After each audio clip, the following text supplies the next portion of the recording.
लोकसभेत आज भारतीय बंदर विधेयक 2025 मंजूर करण्यात आलं। बंदरे, जलमार्ग आणि जहाज बांधणी मंत्री सर्बानंद सोनोवाल यांनी हे विधेयक मांडलं।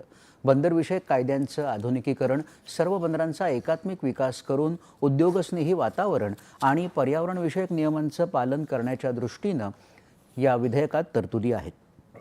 हे विधेयक संमत झाल्यानंतर सभागृहात गदारोळ झाला, त्यामुळे कामकाज 4:30 वाजेपर्यंत तहकूब करण्यात आलं।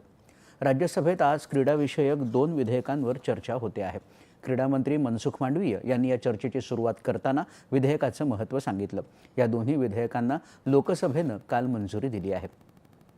त्याआधी आज सकाळी बिहारमधल्या मतदार याद्यांच्या फेरतपासणीच्या मुद्द्यावरून संसदेच्या दोन्ही सभागृहात विरोधकांनी केलेल्या गदारोळामुळे कामकाजात वारंवार अडथळे आले। लोकसभेचं कामकाज प्रश्नोत्तराच्या तासानं सुरू झालं, मात्र थोड्याच वेळात 12 वाजेपर्यंत ते स्थगित करण्यात आलं। त्यानंतर कामकाज सुरू झाल्यानंतर एक देश एक निवडणूक संबंधित 2 महत्त्वपूर्ण विधेयकांचा आढावा घेण्यासाठी स्थापन केलेल्या संयुक्त समितीचा कार्यकाळ वाढवण्यात आल्याचा प्रस्ताव स्वीकारण्यात आला। या समितीचा अहवाल सभागृहात सादर करण्यासाठी सध्याच्या पावसाळी अधिवेशनाच्या अखेरच्या सप्ताहाच्या पहिल्या दिवसापर्यंत मुदत वाढवण्यात आली आहे।